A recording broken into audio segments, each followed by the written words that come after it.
ദൈവ തിരുനാമത്തിന് നന്ദിയോടെ സ്തോത്രം ചെയ്യുകയും സ്തുതിക്കുകയും ചെയ്യുന്നു. ക്രിസ്തുവിൽ പ്രിയമുള്ളവരെ, സന്തോഷത്തോടെ ഒരു പ്രാവശ്യം കൂടി നിങ്ങളോട് ദൈവത്തിൻ്റെ വചനം പറയാൻ സ്വർഗത്തിലെ ദൈവം എനിക്ക് ഒരുക്കിത്തരുന്ന അസുലഭ സുന്ദരമായിരിക്കുന്ന ഈ നിമിഷങ്ങൾക്ക് ദൈവസന്നിധിയിൽ ഇരുന്ന് ഒത്തിരി ദൈവത്തെ സ്തുതിക്കുകയും പുകഴ്ത്തുകയും ചെയ്യുന്ന കൂടെ വചന കേൾവിക്ക് താല്പര്യം കാണിച്ച് ശ്രദ്ധയോടെ കാത്തിരിക്കുന്ന എല്ലാ പ്രിയപ്പെട്ടവർക്കും ക്രിസ്തുവേശുവിൻ്റെ ധന്യമുള്ള നാമത്തിൽ സ്നേഹാഭിവാദനങ്ങൾ അർപ്പിച്ചുകൊണ്ട് ആരാധനയ്ക്കും പുകഴ്ചയ്ക്കും യോഗ്യനായ കർത്താവ് വചനത്തിൻ്റെ വാതായനങ്ങൾ നമ്മുടെ മുമ്പിൽ തുറന്നിട്ട് അനുദിന ജീവിതത്തിന് ആവശ്യമായ അപ്പപ്പോൾ നമ്മൾ നേരിടുന്ന വിഷയങ്ങൾക്ക് പരിഹാരമായി ദൈവത്തിൻ്റെ വചന വ്യാഖ്യാനം തന്ന് നമ്മളെ ക്രിസ്തുവിൽ ധന്യരാക്കാൻ, ആത്മീക ജീവിതം ശ്രേഷ്ഠമാക്കാൻ, ഓരോ കാൽച്ചുവടുകളും ദൈവത്തിൻ്റെ ദീപപ്രഭയിലാക്കാൻ കർത്താവ് കാണിക്കുന്ന ആർദ്രതയ്ക്കും സ്നേഹത്തിനും ദൈവത്തെ ഒരു പ്രാവശ്യം കൂടി സ്തുതിച്ച് പുകഴ്ത്തിക്കൊണ്ട് നിങ്ങൾക്കെല്ലാവർക്കും വേണ്ടി മനസ്സുകൊണ്ടൊരു വാക്ക് പ്രാർത്ഥിച്ചുകൊണ്ട് ഇന്നത്തെ ആത്മീക ചിന്തയ്ക്ക് ആധാരമായ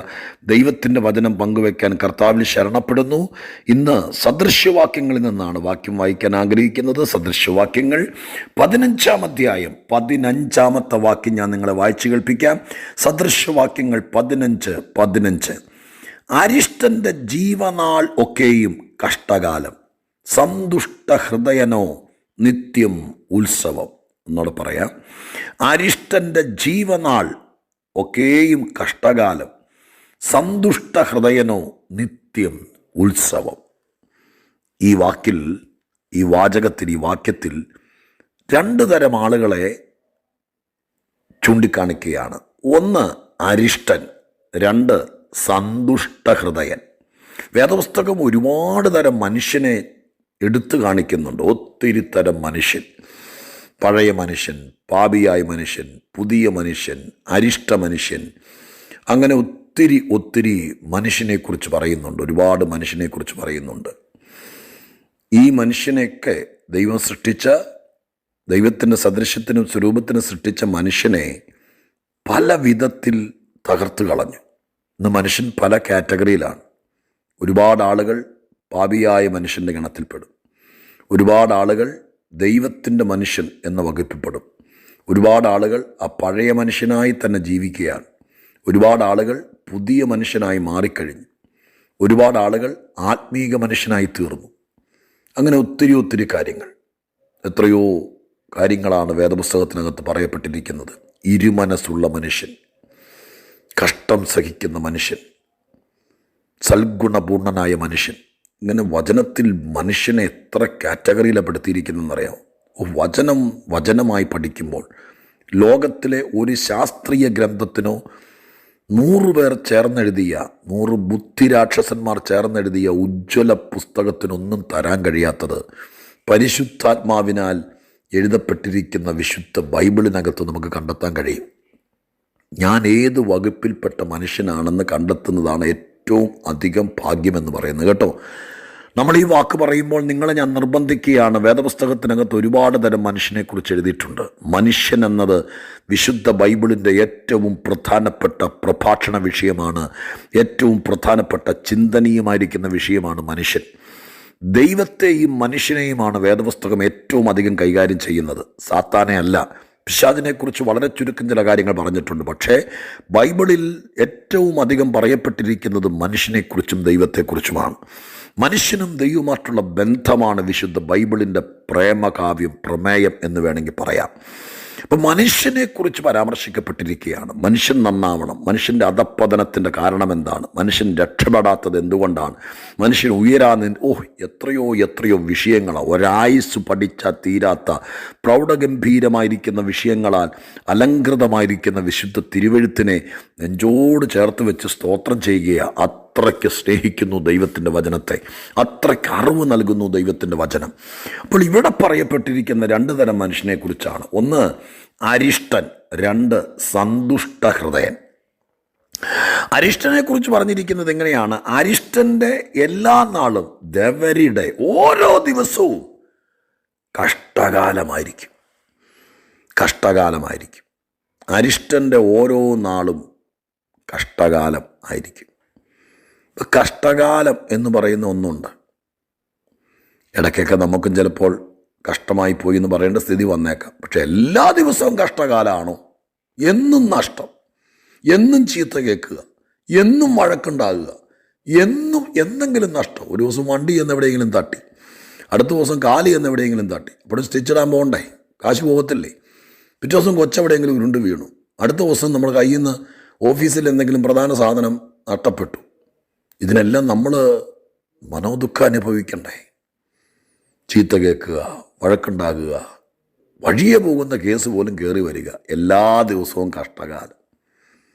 അങ്ങനെ എനിക്ക് തോന്നുന്നില്ല. ഈ വചനം കേൾക്കുന്ന ആർക്കെങ്കിലും അങ്ങനെ ഉണ്ടോയെന്ന് എനിക്കറിയില്ല. ഉണ്ടാകാതിരിക്കട്ടെ എന്ന് പ്രാർത്ഥിക്കാം. ഇനി ഉണ്ടെങ്കിലോ പരിഹാരം വേണ്ടേ?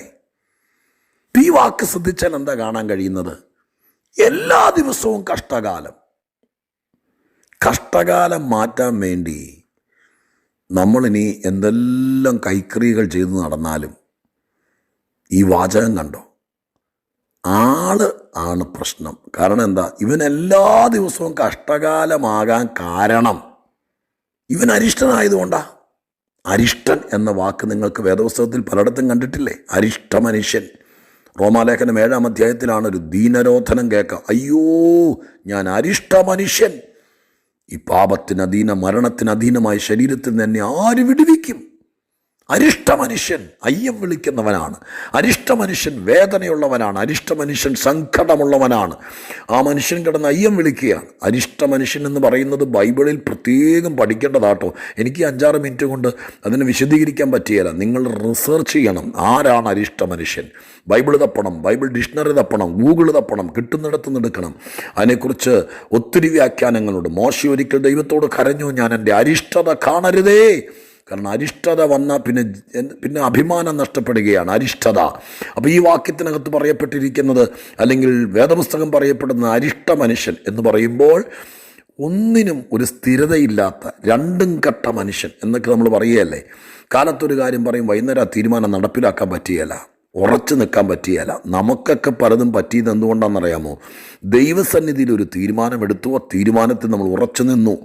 കർത്താവിനെ സ്നേഹിക്കാൻ തീരുമാനിച്ചു, രക്ഷിക്കപ്പെടാൻ തീരുമാനിച്ചു, വേർപെട്ട് ആരാധിക്കാൻ തീരുമാനിച്ചു, പാപം വേണ്ടെന്ന് വെച്ചു, പരിശുദ്ധാത്മാവിൽ നിറയാൻ തീരുമാനിച്ചു. ആ തീരുമാനത്തിനകത്ത് നമ്മൾ മുന്നേറി. അപ്പോൾ നമ്മുടെ അരിഷ്ടത മാറി. 7-ാം അധ്യായത്തിനകത്ത് സത്യത്തെക്കുറിച്ച് അറിഞ്ഞിട്ട്, റോമാലേഖനം 7-ാം അധ്യായത്തിനകത്ത് സത്യത്തെക്കുറിച്ച് അറിഞ്ഞിട്ടും സത്യത്തിൻ്റെ പാതയിൽ നിൽക്കാൻ കഴിയാത്ത, ബുദ്ധിയുടെ പ്രമാണത്തിലും ആത്മാവിൻ്റെ പ്രമാണത്തിലും കിടന്ന് ഞരങ്ങുന്നൊരു മനുഷ്യനെയാണ് കാണുന്നത്. നിങ്ങൾ ആ ഭാഗം വായിച്ചാൽ മനസ്സിലാവും. അപ്പോൾ പുള്ളിക്ക് വീട്ടുകാരെ നോക്കി, ബന്ധുക്കളെ നോക്കി, മറ്റോരെ നോക്കിയിട്ടൊന്നും ചെയ്യാനും പറ്റുന്നില്ല. സത്യം അറിഞ്ഞു പോയത് കൊണ്ട് ചെയ്യാതിരിക്കാനും പറ്റുന്നില്ല. അങ്ങനെ ഒരു സ്ഥിതി ഓർത്ത് നോക്കി. കുഞ്ഞുങ്ങളെ ഓർത്ത് മരിക്കാനും പറ്റുന്നില്ല, കഷ്ടത ഓർത്ത് മരിക്കാതിരിക്കാനും പറ്റുന്നില്ല. അങ്ങനത്തെ അനുഭവം നിങ്ങൾക്ക് നേരിടാറുണ്ടോ? ചിലർ പറയില്ലേ, ഈ മക്കളെ ഓർത്ത് ഞാൻ ജീവിച്ചിരിക്കും. കാരണം എന്താ? ജീവിച്ചിരുന്നൊരു അർത്ഥമില്ല. പിന്നെ ഈ രണ്ടിനാലും ഞരങ്ങുക, അങ്ങനെ ഒരു സ്ഥിതിയിലിരിക്കുക. അങ്ങനെ ഒത്തിരി കാര്യങ്ങളുടെ വിശദീകരണം കിട്ടിയെങ്കിലേ അരിഷ്ടനെ മനസ്സിലാകുകയുള്ളൂ. അപ്പോൾ കഷ്ടകാലം മാറാൻ വേണ്ടി ഒറ്റമൂലിയൊന്നുമില്ല. അരിഷ്ടതയിൽ നിന്ന് ഒരാത്മീകനായി മാറുക. നീ ആത്മീകനായി മാറുമ്പോൾ സന്തുഷ്ട ഹൃദയൻ എന്ന് പറഞ്ഞ അർത്ഥം മനസ്സിലായോ? തൃപ്തിയുള്ള മനുഷ്യൻ. അരിഷ്ടൻ ഒന്നിലും തൃപ്തനല്ല. സംതൃപ്തിയുള്ള ഹൃദയത്തിൻ്റെ ഉടമയായി മാറുമ്പോൾ അവന് ജോലിയുണ്ടോ, അവൻ്റെ വീട്ടിൽ എന്നും കാളിറച്ചിയും കൂട്ടിയാണ് ചോറുണ്ടെന്നത്, വലിയ തുണ്ടം മുഴുത്ത മീൻകറി ഉണ്ടോ എന്നൊന്നും അല്ല വിഷയം. പപ്പടം ചുട്ടതും സമ്മന്തിയായിരിക്കും ചിലപ്പോൾ. പക്ഷേ അവൻ്റെ ജീവിതം നിത്യം ഉത്സവമാണ്. ഇപ്പം ഇവിടെ 2 തരം ആളുകളെ പറയുന്നു. ഒരു തരം ആളുകൾ എന്നും കഷ്ടകാലത്തിൽ ജീവിക്കുന്നവർ. മറ്റേ തരം ആളുകളുടെ ജീവിതം എന്നും ഉത്സവം.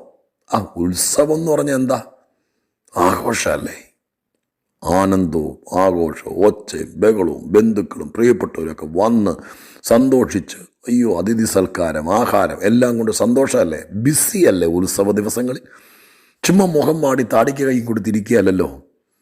കഷ്ടകാലത്ത് നമുക്ക് ആരെയും കാണാൻ തോന്നിയല്ല, ആരും വീട്ടിലേക്ക് വരല്ലേ എന്ന് തോന്നും. നമ്മളെവിടെയെങ്കിലും ഒളിച്ചിരിക്കാൻ തോന്നും.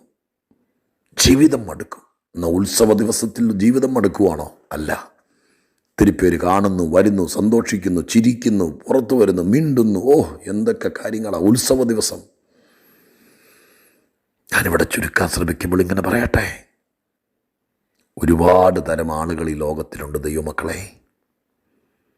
ഞാൻ ഏത് വകുപ്പിൽ പെടുമെന്ന് ഇന്ന് വേറെല്ലാം മറന്നാലും ഇതൊന്ന് കണ്ടെത്തണേ. സത്യത്തിൽ ഞാൻ ഏത് വകുപ്പിൽപ്പെടും? മതത്തിൽ ജനിച്ചതോ സമുദായത്തിൽ പേരുള്ളതല്ല വിഷയം. വേദപുസ്തകത്തിൻ്റെ പശ്ചാത്തലത്തിൽ ഞാൻ പ്രാകൃതൻ, ആത്മീകൻ, ജഡീകൻ, പാപി, ദുഷ്ടൻ, അരിഷ്ടൻ, ഇങ്ങനെ ഒത്തിരി വകുപ്പുണ്ട് മനുഷ്യൻ. ഇരുമനസ്സുള്ളവൻ, അസ്ഥിരൻ എന്നൊക്കെ പറയുന്ന ഒത്തിരി മനുഷ്യനുണ്ട്. ഇതിനകത്ത് ഏതിൽപ്പെടും എന്ന് നാം പരിശോധിക്കണം. കഷ്ടകാലം മാറാൻ വേണ്ടി വഴിപാടും നേർച്ചയും ഹോമവും പ്രാർത്ഥനയും ധ്യാനവുമായിട്ട് നടന്നാൽ സാധ്യത കുറവാകട്ടോ. അതിനേക്കാൾ നല്ലത് എന്നെ മാറ്റാൻ വേണ്ടി ഞാൻ തീരുമാനിക്കുകയാണ്. അല്ലേ, ഞാൻ അരിഷ്ടനാണ് ഇന്നത് കേൾക്കുമ്പോൾ. പക്ഷെ നമുക്ക് അരിഷ്ടത മാറ്റിയെടുക്കാം, ആത്മീകനാകാം. എൻ്റെ ഹൃദയത്തിനകത്ത് എപ്പോഴും കയ്പാണ്, വേദനയാണ്, ആരോടൊക്കെയുള്ള വൈരാഗ്യമാണ്, തീർത്താത്ത കലിയാണ്. ഞാനങ്ങ് പെട്ടുപോയി, എനിക്കതിൻ്റെ കയ്പുണ്ട്. പക്ഷെ അപകടമാണ് കേട്ടോ. സന്തുഷ്ട ഹൃദയനായി ജീവിക്ക്, എന്നും ഉത്സവമായിരിക്കും. അപ്പം നമ്മളെ മാറ്റിയെങ്കിലേ സ്ഥിതിക്ക് ഭേദം വരികയുള്ളൂ. ഒന്നുകിൽ ജീവിതകാലം മുഴുവൻ കഷ്ടകാലം, അല്ലെങ്കിൽ നിത്യമുത്സവം. നമുക്ക് ജീവിതം മാറ്റിയെടുക്കാം, കഷ്ടകാലം മാറ്റാം, നിത്യ ഉത്സവമാക്കാം. അതിന് വേണ്ടത് വീട് മാറുകയല്ല, ജോലി മാറുകയല്ല, രാജ്യം മാറുകയല്ല, ഭാര്യയും ഭർത്താവിനെയും മാറ്റിയെടുക്കുകയല്ല. ഇനി അതൊന്നും പറ്റിയല്ല. അപ്പനെയും അമ്മയും ഭാര്യയും ഭർത്താവിനെയും ഒന്നും ഇനി മാറ്റാൻ പറ്റിയല്ല. പക്ഷെ നിനക്ക് നിന്നെ മാറ്റിയെടുക്കാം. നീ അരിഷ്ടനാണെങ്കിൽ സന്തുഷ്ട ഹൃദയനായി നിനക്ക് മാറാം. അതിന് കർത്താവ് സഹായിക്കും, വചനം സഹായിക്കും, ഞങ്ങളെപ്പോലുള്ള ദൈവദാസന്മാർ സഹായിക്കാം. സഭ അതിന് വേണ്ടിയിട്ടുള്ളതാണ്. മനുഷ്യനെ മാറ്റാൻ, മനുഷ്യൻ്റെ സിറ്റുവേഷൻ മാറ്റാനുള്ളതല്ല, മനുഷ്യനെ മാറ്റാൻ ദൈവം സ്ഥാപിച്ചതാണ് ദൈവത്തിൻ്റെ സഭ. അത് നടക്കട്ടെ. കൃപാവരങ്ങളെല്ലാം അതിന് വേണ്ടിയിട്ടുള്ളതാണ്. അത് ശ്രമിക്ക്. അരിഷ്ടത മാറ്റ്, സന്തുഷ്ട ഹൃദയനാക്. ജീവിതം മാറുന്നത് കാണാം, കാലം മാറുന്നത് കാണാം. നമുക്കതിനു വേണ്ടി ഒരുങ്ങാം, പ്രാർത്ഥിക്കാം. പരിശുദ്ധ ദൈവമേ, ഞങ്ങളുടെ സ്വർഗീയ പിതാവേ, അനുഗ്രഹിക്കപ്പെട്ട നല്ല ദിവസം. നിങ്ങളുടെ മക്കളോട് ഇച്ചിരി വചനം പറയാൻ ലഭിച്ച അവസരത്തിന് നന്ദി. ഈ വചനം വെച്ച് പ്രാർത്ഥിക്കുന്നു. അരിഷ്ടത ജീവിതത്തെ കാർന്നു തിന്നും. ക്യാൻസറിനേക്കാൾ അപകടമാണ്. അത് ഞങ്ങളിൽ പറ്റിപ്പിടിച്ചിരിക്കല്ലേ അപ്പ. സന്തുഷ്ട ഹൃദയത്തോടെ ജീവിക്കാൻ പറ്റണേ. ഹൃദയം നന്നാവണേ. അങ്ങനെ ഞങ്ങളുടെ കഷ്ടത മാറ്റി നിത്യ ഉത്സവമാക്കി മാറ്റാൻ കർത്താവ് സഹായിക്കണേ. പരിശുദ്ധാത്മാവ് സഹായിക്കണേ. വചനം സഹായിക്കണേ. പ്രാർത്ഥിക്കുന്നവർ നിമിത്തം അതൊക്കെ നടക്കണേ.